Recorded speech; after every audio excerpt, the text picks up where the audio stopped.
दोस्तों, ईश्वर की कृपा और सुंदर एनएस संस्था की मदद से मैं आज के दिन हर प्रकार की नशे से दूर हूँ। टॉपिक दिया भाई ने अपेक्षा। भाई ने क्या वो मैंने ही चूज़ किया था। पहले तो मैं वो ग्रैटिट्यूड कई टॉपिक बताए थे भाई ने और फिर मैंने ग्रैटिट्यूड चुना। मैंने कहा ग्रैटिट्यूड मेरे लिए ठीक रहेगा। फिर मैंने और थोड़ा सोचा, थोड़ी-सी बीमारी है कि और ठीक-ठाक क्या हो सकता है अपनी तरफ से प्रयास। तो जैसे ही अपेक्षा बताया, तो मैं खुश हो गया। खुश इसलिए हो गया क्योंकि जो चीज़ मेरे से कनेक्टेड होती है मेरी ज़िंदगी में और उससे तालमेल मिलता है, मुझे पता है कि ये ऐसा हो रहा है, इस चीज़ पे मैं शेयर कर पाऊँगा और मैं अपने आप को पहचान बना पाऊँगा, तो ज़्यादा ठीक रहेगा। तो अपेक्षा पहली चीज़ तो थोड़ा-सा यही है कि मैं कई बार मीटिंग में सुनता हूँ अपेक्षा को कई भाई कहते हैं उपेक्षा। कई सारे शब्द ऐसे हिंदी के भी हैं, इंग्लिश के भी हैं, जो थोड़े से मिल रहे हैं, मिलते-जुलते होते हैं और तो अपेक्षा यानी उम्मीद, सरल भाषा में थोड़ा-सा किया जाए, अपेक्षा शुद्ध हिंदी का शब्द है, उम्मीद उर्दू का है शायद और इंग्लिश का है एक्सेप्टेशन। तो मेरी ज़िंदगी का इससे बहुत गहरा नाता है। गहरा नाता है सुख का भी, दुःख का भी और मेरे जीवन पे पड़ने वाले प्रभाव का इसमें बहुत बड़ा अहम रोल है। तो साथ में ही जुड़ जाता है मेरा कार्यक्रम, एनए प्रोग्राम, जो कि अपने आप में संपूर्ण है। संपूर्ण बोले तो किसी भी परिस्थिति में, खराब से खराब परिस्थिति में, उससे निपटने में सक्षम ये कार्यक्रम। बहुत सारी चीजें हैं जो एक दूसरे से जुड़ी हुई हैं, जैसे टॉपिक्स हैं, चीजें हैं और प्रोग्राम हैं, कदम हैं, परंपराएं हैं, स्पॉन्सर हैं, मीटिंग हैं। कई सारी चीजों का निचोड़ कई बार जाकर के एक जगह निकल आता है। ये एक ही चीज है। जैसे दिल्ली का मेंबर हो, चाहे अमेरिका का, चाहे ऑस्ट्रेलिया, कहीं का भी, भाषा कुछ भी हो, लेकिन उसके बोलने के तरीके से चाहे मुझे अंग्रेजी आए या ना आए या उसकी भाषा फ्रेंच है, एनीवे जो भी है, वो मुझे जर्मन जर्मन है, मुझे समझ आए ना आए, लेकिन उसकी जो भावनाएं हैं वो मुझे समझ आती है और लगभग सभी को समझ आती है, वो चीज कॉमन है। तो जैसे कह रहा था कुछ चीज जुड़ी हुई है। तो मेरी सारी भसूड़ी शुरू होती है अपेक्षाओं से, यानी कि उम्मीदों से। जैसा कि मैंने देखा अपने अंदर कि मैं आलसी व्यक्ति हूँ, मैं बेईमान व्यक्ति भी हूँ। अब थोड़ा कम हूँ, पहले बहुत ज्यादा था। तो ये बेईमान भी हूँ, आलसी भी हूँ और जलन भी होती है मुझे, है? मैं चुगली भी करता हूँ, और यानी कि मेरे कैरेक्टर डिफेक्ट है। दूसरों को डांट करके खुश होना, कई बार दूसरों की टांग खींच करके खुश होना, इस तरह के मेरे कैरेक्टर डिफेक्ट थे। और यानी कि मैंने काम किया 8 घंटे और मैं कोशिश करता था कि मुझे मिले डबल पैसे या जितने भी मिल जाए। काम कर रहा हूं मैं 8 घंटे और मेरी उम्मीद, मेरी अपेक्षा ये कि मुझे जितना मर्जी मिल जाए। तो दूसरी भाषा में अगर स्पष्ट एनए वाली अगर भाषा बोलूं मैं, जो कदमों में बताई गई है कि मैं अपने आप को जिस रूप में हूं उसी प्रकार से शब्द चुनूं। कैसे कि मैंने कहीं हेरा फेरी कर ली छोटी सी, तो मैं अपने आप को जस्टिफाई करने में, अपनी सफाई देने में बड़ा माहिर व्यक्ति हूँ। ऐसा व्यक्तित्व है मेरा कि नहीं नहीं ये तो ऐसा था, अरे छोटी सी बात है तो चलता है, जबकि सीधी सीधी सी वो चोरी है।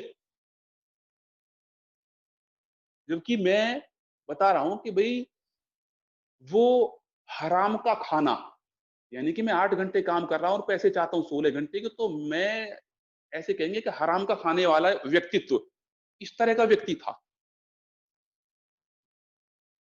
थोड़ा लेकर के थोड़ा देकर के ज़्यादा की संभावना, यानी कि मुफ्तखोर, अगर दूसरी भाषा में मुफ्तखोर कहा जाए तो और भी ज़्यादा बढ़िया रहेगा। ये स्पॉन्सर की मदद से और थोड़ा-सा अपने आप को देखने से और कदमों के आध्यात्मिक सिद्धांतों को ज़िंदगी में लागू करने से पता चलता है कि मैं क्या हूँ, सही चीज़ सही देखना है। अगर मैं चोरी कर रहा हूँ तो सीधा मैं कहूँ अपने आप को चोर हूँ। मैं ढोल बजा के नहीं कह रहा किसी को। मैं आप लोगों से शेयर कर सकता हूँ क्योंकि आप मेरी भावनाओं को, मेरी चीज़ों को समझते हैं। तो मैं जैसा हूँ, मैं उस चीज़ को एक्सेप्ट करता हूँ सबसे पहले और उम्मीद रखता हूँ दूसरों से बहुत ज़्यादा। तो मैं यहाँ पे आया था नारकोटिक्स अनोनिमस में दोस्तों, शुरुआत में मैं एक इलाज घर के अंदर था, तो वहाँ पे कुछ कन्वेंशन के ये ब्रोशर वगैरह होते हैं, वो थे और वो हमने पढ़े, उसमें खाना, हम पढ़ रहे थे खाना, डांस, डिनर, ये वो। अब ये सब चीज़ हमने जो वहाँ पे पढ़ी मैंने, तो मेरे लिए तो वो स्वर्ग जैसी चीज़ें थी। क्योंकि मेरे जैसा एक एडिक्ट जिसकी ज़िंदगी नशा करने से शुरू होती थी और नशा करने पे ही खत्म होने वाली थी, हैं? दिन में 1 डेढ़ बजे या कई बार तो एंड में लास्ट में स्टेज पे तो मैं यानी कि 4 बजे जाता था ऑफ़िस। लोग 4 बजे घर आते हैं, ऑफ़िस खत्म होते हैं, लेकिन मेरा लास्ट टाइम ऑफ़िस का जब मैंने ऑफ़िस छोड़ा था, ये था कि मैं 4 बजे जा रहा हूँ। तो मेरा कहने का मतलब ये है कि मैं ऐसा व्यक्ति था और मैंने जब ये चीज़ें सुनी कि भई यहाँ कन्वेंशन है और इस तरीके से डांस, डिनर, ये वो फलाना डीजे-फीजे और मतलब मैंने सपने बुन डाले। सपनों से कहाँ से क्या आया था? ये अपेक्षाएँ, मेरी उम्मीद, चीज़ को जैसी है वैसी ना देख करके या वैसा पता ना करके उम्मीदें उससे एकदम से आसमान जैसी लगा डाली।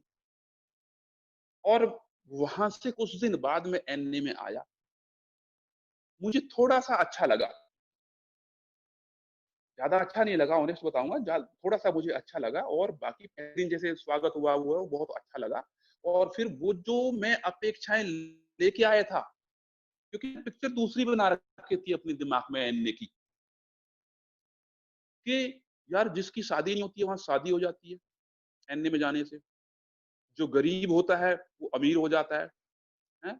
गर्लफ्रेंड हो जाती है, यानी कि मौज ही मौज है, इस तरीके से। अब ये पिक्चर बनी कहाँ से? ये भी मेरे साथियों से, कुछ मेरा खुद का व्यक्तित्व, एडिक्ट पर्सनैलिटी, कुछ और जो थे वहाँ पे। क्योंकि तिल को ताड़ बनाना मेरे व्यक्तित्व का हिस्सा है। छोटी चीज़ को बहुत बड़ी चीज़ बना देना जिसको बोलते हैं। ज़रा-सी प्रॉब्लम को एकदम से कि मैं तो जैसे कि जुकाम भी हो गया तो एकदम से ये होगा, कहीं कोरोना तो नहीं हो गया, इस तरह का व्यक्तित्व। तो अर्ली रिकवरी में दिमाग बंद पड़ा हुआ था और जब एकदम से एनए के बारे में सुना, मैसेज मिला, यहाँ से ब जानने के बाद में एनए जो भी देखे, वही जो बात करता था वही एनए में जाएँगे, यहाँ से एनए में जाएँगे। मैंने कहा ये एनए क्या बीमारी है? तो एनए के प्रति एक पिक्चर बनाई और एक अपेक्षाएँ रखी बहुत ज़बरदस्त बढ़ा-चढ़ा करके। एनए था 10%, मैंने उसको 1000% बना लिया। जैसा कि अभी बता रहा था कि भई ये शादी हो जाएगी, पैसे मिल जाएँगे, अमीर हो जाएँगे, फलाना-ढिकाना। तो वो उसका रिज़ल्ट ये निकला कि ज़्यादा खुशी नहीं हुई और मैं सिर्फ़ 2-4-6 दिन मीटिंग गया और आकर के फिर से नशा कर लिया। ये एक घटना थी, ये अर्ली रिकवरी। ख़ैर, जैसे-तैसे करके लेकिन वो बीज बो दिया था नारकोटिक्स अनोनिमस ने अपनी उसका कि मैं हूँ, प्रूफ़ कर दिया था। वो कहते हैं ना कि अमृत की एक बूंद ही काफ़ी होती है। उसी प्रकार से ज़हर की भी एक ही बूँद काफ़ी होती है, विनाश करने के लिए और उद्धार करने के लिए भी, दोनों चीज़ें। तो मैं वहाँ पे फिर से गया और धीरे-धीरे, धीरे-धीरे वो चीज़ें अपने आप एक स्पॉन्सर बनाया, वो अच्छी ईश्वर की कृपा हुई कि जाते ही स्पॉन्सर ले लिया और जैसे भी स्पॉन्सर कहता गया, वैसे करता गया। सबसे बड़ा एक जिसको अगर टर्निंग पॉइंट बोलूँ तो मेरी उसका लाइफ़ का वो वाला स्पॉन्सर। तो क्योंकि दिमाग था नहीं, काम करता नहीं था, इसलिए जैसा वो बोलता गया करता गया और समय के साथ-साथ मैं वहाँ पे आता गया। और उसके बाद में जो है क्या नाम है कुछ समय होता है, मुझे कुछ महीने हो जाते हैं वहाँ पे और अपेक्षाएँ मेरी बीवी की, मेरे घरवालों की, किससे? मुझसे। भई अब तो नशा-वशा छूट गया है और अब तो ये काम करेगा और जैसे मैं पहले कमाता था खूब और खूब खूब पैसे-वैसे लाता था, खूब कमाता था जिसको कहते हैं, ठीक-ठाक लगता था उनको। तो उनको नहीं पता था मुझे एक बीमारी है, उन्होंने तो वो शुरुआत से मैं अच्छा-खासा ऐसे नहीं है कि मैं बचपन से ही वो हो गया था, मैंने काफ़ी अपना वो किया है, अपने पैरों पे सेल्फ सपोर्ट था। तो उनकी उम्मीदें कुछ महीने बाद ये अब तो ठीक हो गया। अब वो थोड़ी-सी वो हल्का-फुल्का जैसे होता है ना मनमुटाव टाइप का, तो मेरी समझ में कुछ नहीं आया कि ये क्या अपेक्षाएँ रख करते हैं मेरे से। और बात चलती गई, मैं आया गया और क्या नाम है वहाँ पे गया, बस सिर्फ़ एक वो घोड़े की तरह लगा लेते हैं ना, सीधा चलना है, जैसे स्पॉन्सर ने बोला वैसे करना है। और उसके बाद थोड़े कुछ साल हुए तो फिर मेरा नशा हट गया। वो ये था मैं सिर्फ़ यहाँ पे गया था नशा छोड़ने के लिए। मुझे नहीं पता था कि ज़िंदगी कैसे बदली जाएगी, नया तरीका है, एनए में पुराना तरीका है कैसे, मैं तो सिर्फ़ नशे से थक चुका था, उससे हालत खराब हो गई थी इसलिए एनए में आया था। तो कुछ साल हुआ, 1 डेढ़ 2 साल हुए तो नशे का जो ऑब्सेशन था वो चला गया और कोई थॉट टूट नहीं था। अब शुरू होती है फिर एक नई नई कहानी, जैसे कि ना ये अपेक्षाएँ। अब असली वाला बलराज आया कि अब तो मैं ठीक-ठाक हो गया हूँ और कुछ चीज़ें मुझे समझ आने लगी, कपड़े पहनने का ढंग आ गया, बातचीत करने का ढंग आ गया थोड़ा-सा और अब मेरी जो अपेक्षाएँ हैं वो बीवी पे सबसे पहले। बीवी पे क्यों? क्योंकि सबसे ज़्यादा नज़दीक मेरे मेरी बीवी है। मैं जिसको जितना ज़्यादा प्यार करता हूँ, उसी को उतनी प्रॉब्लम भी देता हूँ। ये एक नेचुरल प्रक्रिया है, क्योंकि मुझे वो ही झेलेगी अगर प्यार भी उसी को करूँगा तो डाँटूँगा भी उसी से, झगड़ा भी उसी से करूँगा, ये भी एक वो थी प्रक्रिया। और बीवी से मेरी अपेक्षाएँ बढ़ी, इसको ऐसा करना चाहिए, ये ऐसा कर, वैसे कर, टोका-टाकी सारी चीज़ें जो है, एकदम से मेरी अपेक्षाएँ 7वें आसमान पे, उम्मीदें।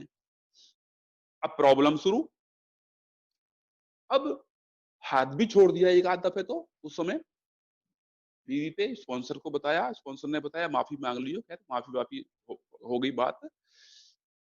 घूम फिर के फिर वहीं पे आ रहे हैं अपेक्षाओं पे कि वो चीज़ थी, वो झगड़ा हुआ कि मेरी उम्मीदें मैंने बीवी से लगा ली बहुत ज़्यादा, बीवी मुझसे लगाई बैठी, हैं? अभी ऐसे ठीक हो गई, अभी ऐसे-ऐसे करेंगे और मुझे बीवी से इस तरीके से सर पे टोना जी मैं भूल गया अपना पुराना, कि मैं क्या खत्ते वाला वो था। किस तरीके से कहाँ बैठ के मैंने नशा किया था। किस-किस तरीके से बीवी ने मेरी सेवा की, कितने बुरे वक़्त में मुझे क्या-क्या किया। मुझे तो क्योंकि मैं कहते हैं आभारी व्यसनी, बहुत सारे एडिक्ट हैं जो कुछ लोग कहते हैं अभी भी अपना इंट्रोडक्शन देते हैं। तो मैं आभारी व्यसनी नहीं था। मैं एहसान फरामोश व्यक्तित्व का बंदा हूँ, एडिक्ट। कि मैं बहुत जल्दी भूलता हूँ। कोई मेरे साथ कितना भी अच्छा कर ले, वो ठीक है उस समय अच्छा लगेगा लेकिन ज़रा-सा कुछ गलत कह दे या गलत हो जाए तो उस सब पे पानी फेर दिया। काँटा ही मार दिया, अरे! ये तो बंदा ही खराब है। चाहे कोई भी है, जो घर का है, बाहर का है, एमए का कोई भी है। ये व्यक्तित्व था। धीरे-धीरे खैर ये व्यक्तित्व बदला कि मैं एहसान फरामोश एडिक्ट से एक आभारी व्यसनी बना। मुझे धीरे-धीरे समझ आई, बीवी से उम्मीदें मैंने जो लगाई थी।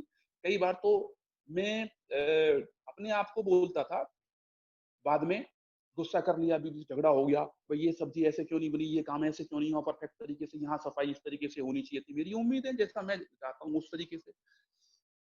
अब झगड़े-वगड़े के हल्के-फुल्के झगड़े के बाद में, मनमुटाव के बाद में खुद ही अपने आप क्या कहता था मैं कि मैं भी चूतिया आदमी हूँ यार। मारुति 800 कार से बीएमडब्ल्यू कार की उम्मीद करता हूँ। अब वो बीवी के ऊपर मैं देख रहा था। इस चीज़ को मैं वो करके ऐसे सोचता था, मेरी सोच थी ये, कि यार मारुति 800 तो जितनी ताकत है उसमें उसी हिसाब से चलेगी, वो ठीक है अपनी जगह पे, खराब नहीं है वो। और मेरी अपेक्षाएँ इतनी हाई हैं, इतनी ऊँची हैं कि मैं बीएमडब्ल्यू जो है कार जो है, मर्सिडीज़ जो जैसी उसकी तरीके से उम्मीद करूँ। तो यानी कि मैं वहाँ पे अपनी बीवी से उस तरह की अनचाही अपेक्षाएँ, यानी कि बहुत ज़्यादा उम्मीद लगा के बैठ गया। जो कि बिल्कुल गलत था। ईश्वर की बहुत बड़ी कृपा थी, जो समय के साथ इस प्रोग्राम अवेयर करा देता है। प्रोग्राम में बहुत पावर है, जहाँ भी मैं गलत होता हूँ, कुछ समय बाद ही कभी घंटा लगा, कभी 1 दिन लगा, कभी 2 दिन लगे, कई बार थोड़ा ज़्यादा समय लग गया, लेकिन ये चीज़ समझ आ जाती है। यानी कि मैं पटरी पे लौट आता हूँ। कहता हूँ गिरता हूँ, उठता हूँ, गिरता हूँ, उठता हूँ, इसी के लिए रिकवरी है। तो मुझे समझ आ गया वो 800 और वो वाला, तो भैया 800 तो 800 के हिसाब से चलेगी। अगर तेरी खुजाए बलराज तो इसमें बैठ जा, और नहीं तो जा, जहाँ मर्ज़ी ऐसे-तैसे करा। यानी कि अपनी औकात देख ली और सच्चाई को जितनी जैसी है वैसी देख ली। तो मेरे लिए ये जो मेरी 800 है, ये बीएमडब्ल्यू का बाप है। ये सब कुछ है। मैंने वो पर्चा फाड़ दिया बीएमडब्ल्यू का, मर्सिडीज़ का, जो मैंने सब वो उम्मीद लगा रखी थी, अपेक्षाएँ थी। फिर समाज से मेरी बहुत सारी अपेक्षाएँ थी, क्योंकि मैं तो नशे में था, और नशे से जब मैं रिकवरी में आया, धीरे-धीरे अपने समाज के साथ जुड़ा। एमए के साथ मीटिंग होती रही, अपने समाज के साथ भी तो खाना कमाना था, जुड़ना था, क्योंकि जहाँ मैंने रहना है। तो वहाँ भी मेरी बड़ी खतरनाक लेवल की वो थी अपेक्षाएँ, तो उम्मीदें, ये ऐसे करो, वो ऐसे करो। मैंने देखा प्रॉब्लम होनी शुरू हो गई, लेकिन फिर भगवान का आभारी हूँ, बहुत ज़बरदस्त, कि थोड़ा-सा भटकने पे एकदम से अपनी जाँच, ये हुई कदमों से।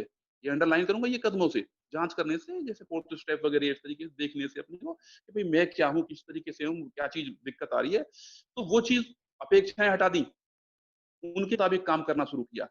बहुत बड़ा रोल आया एनए सर्विस का, क्योंकि आप लोगों ने वहाँ सिखा दिया था सारा कुछ। ग्रुप लेवल से लेके एरिया लेवल की सारी सर्विसों में, जैसे ही जो यानी कि मेरी जो मंजाई हुई थी, धुनाई हुई थी, धुनाई शब्द गलत है, उसको बोलते नहीं, सफाई बोलेंगे सही तरीके से, है ना? तो उस समय कई बार बुरा लगता था बहुत ज़्यादा, लेकिन वो मेरे लिए अमृत साबित हुआ, अपने समाज में आकर के। अपेक्षाएँ हट गई, और जैसे मैंने देखा ना कि जो ग्रुप की आवाज़ है, उसी चीज़ को मानना, चाहे मेरी मर्ज़ी कुछ भी हो, वही मैंने यहाँ भी शुरू किया। तो मैं बहुत सारे अपनी समाज का प्यारा हो गया, जिसको कहते हैं, और अपेक्षाएँ हटा दी, कम कर दी, 100% नहीं, लेकिन बहुत ज़्यादा हद तक। मेरी चीज़ों से अपेक्षाएँ होती थी कई दफ़े कंपनियों से, ये कंपनी ऐसी है, वो कंपनी ऐसे है, और अभी मेरे पास एक कंपनी, नाम लेना ख़ैर ठीक नहीं है, ऑपरेटर है, एक मोबाइल ऑपरेटर है, उसकी सर्विस बड़ी अच्छी नहीं लगती। मैंने अभी पोर्ट कराया था थोड़े दिन के लिए, और मैंने कमिटमेंट कर ली अपने आप से, ज़िंदगी में कि पड़ोसियों को भी नहीं बोलूँगा इस घटिया सर्विस इस्तेमाल नहीं करना। ये ये ऑपरेटर नहीं लेना मन का। मेरा पहला ऑपरेटर था, बहुत अच्छा था। तो वहाँ भी मेरी अपेक्षाएँ, मैंने जाँच करके खुद ही देख लिया, नहीं यार, अब वो भी, वहाँ भी वही फंडा है, यार वो पैसे भी तो कम है उसके, अगर उसकी सर्विस ऐसी है, तो भैया जितना गुड़ डालोगे उतना ही मीठा होगा, उसी हिसाब से। तो वहाँ भी कम्फर्ट। उसके बाद मेरी नेता लोगों से अपेक्षाएँ, सरकारों से, जिसको बोलते हैं इसको ऐसा करना चाहिए, उसको ऐसा करना, बहुत प्रॉब्लम होती थी शुरू-शुरू में, और कभी-कभी अभी भी होती है।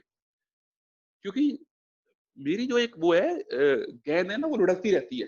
ये प्रोग्राम ना हो तो यानी कि पता नहीं क्या हो, खड्डे में गिर जाएगी मेरी गेंद। तो प्रोग्राम वापस ले आता है, एकदम से कि भटक रहा है, वापस आ जा। तो वहाँ से भी अपेक्षाएँ कि ठीक है, जो हो रहा है, जैसा हो रहा है, बिल्कुल ठीक है। उसके बाद में क्या नाम है, जहाँ पे ये पता लगा मुझे कि मैं दूसरों को समझूँ, मैं उम्मीद लेकर था कि लोग मुझे समझें। मेरी शिकायत ही पूरी ज़िंदगी ये थी अपने माँ-बाप से, इनसे कोई समझता ही नहीं है मुझे। सबसे यही थी, कोई समझता ही नहीं। डायलॉग होता था फेवरेट, और फ़िल्मी और डायलॉग चिपका देना एक आध, अरे मुझे मेरे हाल पे छोड़ दो। इस तरह की चीज़ें। यानी कि दूसरों से उम्मीदें, दूसरों से अपेक्षाएँ थी मेरी। यहाँ आके मुझे पता लगा कि हे मेरे प्रभु, हे मेरे ईश्वर, मैं लोगों को समझ सकूँ। लोग मुझे समझे ना समझे, भाड़ में जाएँ। मैं समझ सकूँ, मुझे ऐसी शक्ति दे, ऐसी हिम्मत दे, ऐसी कृपा कर मेरे ऊपर। करी उसने, कर रहा है। तो आज मैं एक लेने वाला बंदा, हाथ फैलाए रखने वाला, आज देने के काबिल बना दिया उसने, और दूसरों को समझ सकता हूँ मैं आज, यानी कि दूसरों की फीलिंग को समझ सकता हूँ, खुद को समझता हूँ, क्योंकि अपेक्षाएँ हटाता हूँ, यानी कि सारी नहीं, कोशिश होती है, अपेक्षाएँ दौड़-दौड़ के, निकल-निकल के, कूद-कूद के बाहर आती हैं, लेकिन जैसे ही याद आता है, हटा देता हूँ। और फिर आता है ना भगवान, अभी भगवान वाला बड़ा फंडा है मेरा कि बड़ा आभारी हूँ अपने प्रभु का। जहाँ पे स्पिरिचुअल उसकी बात करते हैं, स्पिरिचुअलिटी की,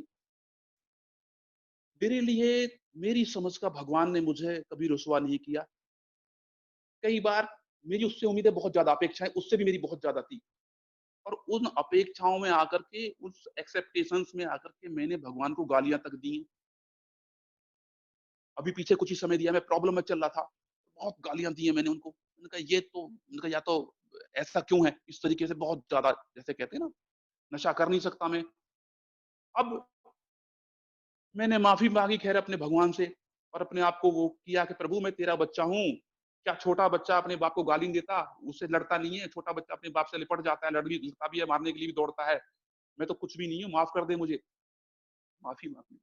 लेकिन आप लोगों की कृपा से, उसी ईश्वर की कृपा से अब ये चीज़ समझ में आ गई कि अब उससे कोई अपेक्षाएँ नहीं रखनी।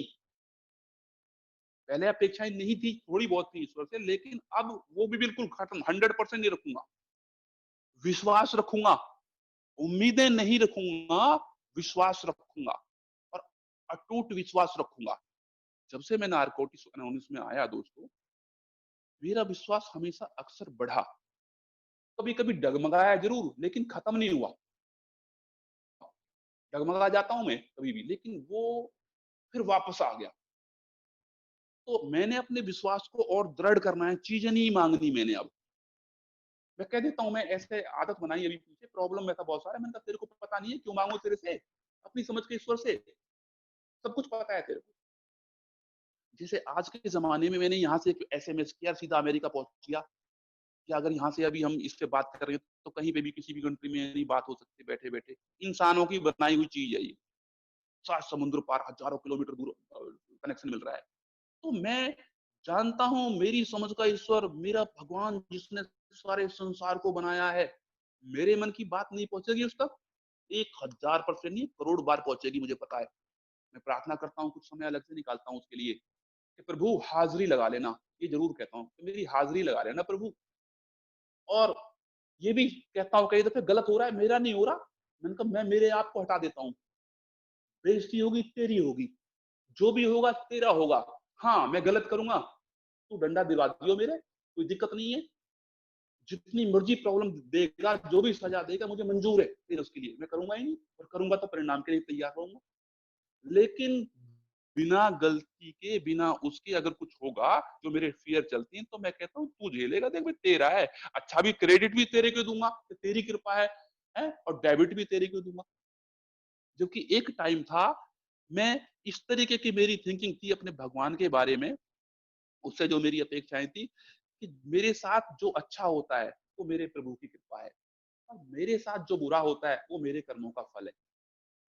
समझ बदलती रहती है। इस कार्यक्रम में आते-आते जैसे कहते हैं ना, ये एक भक्ति है। मेरे मायने से, मेरे निजी से नहीं, ये एक भक्ति है, ये एक कर्म भूमि है, एक तपोभूमि है। मैं अर्ली रिकवरी में आया था, एक मेंबर शेयर करते थे कि तपोभूमि है। तो उस समय मेरे लिए शब्द बहुत बड़े थे, लेकिन उसकी कृपा असीम, असीम है उसकी कृपा। आज उसकी कृपा की कुछ बूंदें मेरे अंदर गई हैं, और मुझे पता लग गया है, प्रभु अब नहीं छोड़ूँगा तेरा पीछा। अब तो जो मर्ज़ी हो जाए, बुराई नहीं देनी तेरे को, बिल्कुल भी टोपी नहीं रखनी तेरे को। नहीं तो मेरा एटीट्यूड ये होता था कि अच्छा हो गया तो ये मैंने कर दिया, और बुरा हो गया तो ये भगवान की मर्ज़ी। कितना डिनायल, कितना नकाबपोश व्यक्ति था मैं, कितना नकली व्यक्ति था। ईश्वर का आभारी हूँ कि उसने मुझे कनेक्ट कर दिया।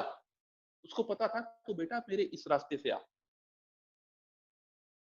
ईश्वर की समझ और अपेक्षाएँ मेरी यही थी कि मैं एक बार वैष्णो देवी माता के यहाँ पे गया। नशा छोड़ने के लिए, छूट नहीं रहा था, मैं दिल से चाहता था, नशा छूट नहीं रहा था, वहाँ पे गया, आया, नहीं छूटा नशा। एक गिरिराज जी महाराज कृष्ण भगवान का वो है पवित्र भूमि, वहां गया, वहां मैंने कितने किलोमीटर पैदल चला, उनसे मांगा, वहां नशा नहीं छूटा। और एनए में आकर के मेरी शेयरिंग पता है क्या थी? अरे भैया, मैं तो गिरिराज जी भी गया, मैं तो माता वैष्णो देवी भी गया, कहीं कुछ नहीं है। अरे मेरा तो जो भी कुछ हुआ एनए में हुआ। लेकिन मैं चूतिया था, मैं बंद दिमाग था। क्यों? क्योंकि मुझे अगली सीढ़ी नहीं पता थी, मैं सोच ही वहीं तक सकता था केवल। मेरी जो क्षमता थी सिर्फ उतनी ही थी कि मैं सिर्फ ये असली समझ कुछ समय बाद ही आ गई कि मेरे गिरिराज जी महाराज जी की, मेरी वैष्णो माता की, उन सबकी ही शक्ति थी कि जो मुझे बताया, तू बेटा हमारा एक बच्चा है, हमारा ये तू एनए के तरीके से आ जा। है अगर किसी बंदे ने आईआईटी करनी है तो उसको कॉलेज में एडमिशन लेना पड़ेगा, नहीं लेना पड़ेगा? उस यूनिवर्सिटी में जाना पड़ेगा, नहीं जाना पड़ेगा? तभी जाकर के वो आईपीएस आईएएस बनेगा। ऐसे नहीं बन जाएगा मैं खेत में फावड़ा चलाऊं और मैं आईएएस बन जाऊं। सिस्टम है। ये चीज समझ में आई। उसकी लीला को बड़े बड़े ऋषि मुनु आज तक नहीं जान सके। मेरी तो औकात क्या है। बस उसने अपनी कृपा की कुछ बूंदें मेरे अंदर डाल दी और ये अपेक्षाएं जो बात करने की वो धीरे धीरे हट रही है, कम हो रही है। मुझे पता है जितनी मैं लोगों से अपेक्षाएं रखूंगा मैं उतना ही दुखी होऊंगा। जितना मैं अपेक्षाएं नहीं अपने प्रभु से, अपेक्षाएं नहीं अपने प्रभु में विश्वास रखूंगा, मैं उतना खुश रहूंगा। धीरे धीरे इसकी मात्रा बढ़ती जाएगी, मुझे पता है, क्योंकि बढ़ रही है। और इसके परिणाम जिसको कहते हैं दोस्तों, एक हमारे ओल्ड टाइम हमसे पहले जो मौजूद होते थे हमारे ओल्ड टाइमर, वो एक जुमला चलता था उस समय कि मेलोडी खाओ खुद जान जाओ। कुछ चीजें ऐसी होती खुद महसूस करके पता चलती है कि हाँ यार ये चीज है, बताने से बयान करने से नहीं होता। तो मैं ये चीज महसूस कर रहा हूँ अपनी लाइफ में, जिंदगी देख रहा हूँ, अपने समाज में देख रहा हूँ, अपने प्रोफेशन में देख रहा हूँ, अब नारकोटिक्स एनोनिमस में देख रहा हूँ कि ईश्वर की कृपा हो रही नहीं, हो नहीं रही, बरस रही है। हाँ, मेरा एक रोल भी है इसमें, जो मुझे दिया गया कि मैं अपने रोल से नहीं भाग सकता। अगर मैं अपने रोल से भागूंगा, अपने पार्ट से हटूंगा, तो परिणाम फिर वैसा ही आएगा। कर्म और प्रार्थना, दो चीज एनए में भी यही चीज बताई गई है मुझको। मैं अपना कर्म करूं, अपना एक्शन करूं और प्रार्थना करूं और रिजल्ट को अपने भगवान पे छोड़ दूं। उम्मीदें ना लगाऊं। मेरा बैंक में बैलेंस है 1,000 रुपया और मैं उम्मीद करता हूँ 5,000 रुपए निकाल लूं। मैंने ईश्वर की भक्ति या उसकी जो है उसका नाम लिया है 10 दफे और फौरन 11वीं दफे मांग कर देता हूँ मैं उससे इतनी बड़ी चीज की जो 50 नामों में पूरी होगी। ये तो उसको पता है, हिसाब किताब उसको पता है, इसलिए मैं वो पर्चा फाड़ देता हूँ। नहीं, मैंने क्या जमा किया है, मैंने चेक करा, मैंने लालच हटा देना है, निस्वार्थ। जैसे भाई लोग शेयर करते हैं निस्वार्थ तौर से, मैं स्वार्थ ही हटा देना है। क्योंकि अगर मेरी कोई तारीफ करेगा तो गारंटी मुझे दुख होगा, इसलिए मैं तारीफ को ही सबसे पहले हटाऊं कि ऐसी की तैसी काहे की तारीफ। हाँ, ये जांच लूं मैं ठीक हूँ मैं गलत हूँ। मेरे पास ऑप्शन है, मेरे पास ईश्वर की कृपा है, मेरे पास कदम है, मेरे पास मेरा स्पॉन्सर है। अगर कहीं प्रॉब्लम है तो मैं सीधा बात करूंगा और मैं करता हूँ, मैं करता हूँ आज भी। अगर अच्छा। किसी भी व्यक्ति से, टाइम हो गया क्या भाई? जी भाई। अच्छा, तो बहुत बहुत शुक्रिया, क्या नाम है, आप लोगों का बहुत आभारी हूँ, और अपने दिल्ली एरिया का, और एंड में अपने पूर्वजों का, अपने पूर्वजों जिन्होंने हमें ये इतना सुंदर कार्यक्रम दिया कि एक मेरे जैसे व्यक्ति को, जिसमें इतनी सारी बुराइयां थी, जो एक समाज पे एक धब्बा था, लोग बिठाने को तैयार नहीं थे, आज उसे इस काबिल बना दिया कि एक समाज में खड़ा रहने लायक, एक जीने लायक, और एक जो कहते हैं एक दूसरों को भी एक मार्गदर्शक के रूप में, यानी कि तो उसकी असीम कृपा के लिए और आप सब भाइयों के सुनने के लिए बहुत बहुत शुक्रिया।